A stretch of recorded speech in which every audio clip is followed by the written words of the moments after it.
I'm sure many of you guys are curious on what really happened to JFK. It's not as simple as it seems. It wasn't just that the United States was involved in this. This is much more complex. And what you'll really understand with the RFK unaliving is it's very similar, and it will probably tell you more about the JFK unaliving. John F. Kennedy was the former president of the United States. His attorney general was his brother, Robert F. Kennedy. The things they had in common is one, in 1962, they registered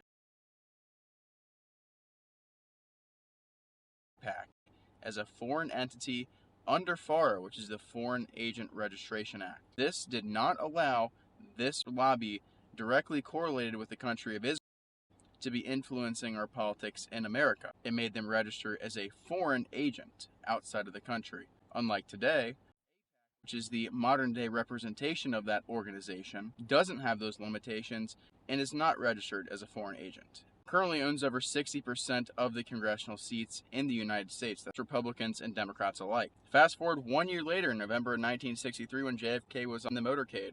He was unfortunately assassinated.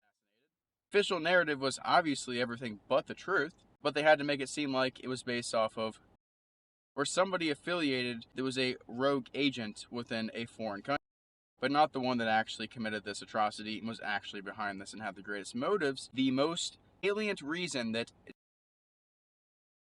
yes, it had to do with organizing, but it most importantly had to do with the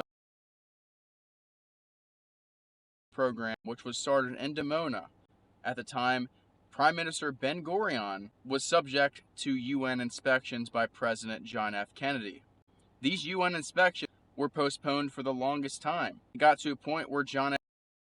Look, if you're not allowing us to inspect your nuclear program, we're going to cut off all funding. We're essentially going to cut ties with the state of, and you will get nothing from the U.S. You'll get no nuclear programs, you'll get no intelligence, you'll get no weapons or foreign aid.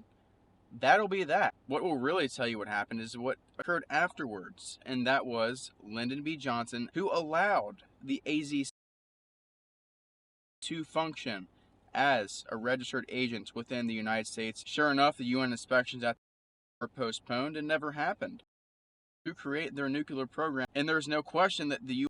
was involved.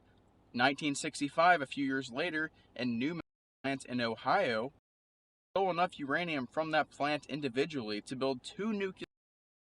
It doesn't take rocket science to figure out why they wanted him gone. Those are the 2 solid reasons, the AZC and Dimona. What happened after that? The USS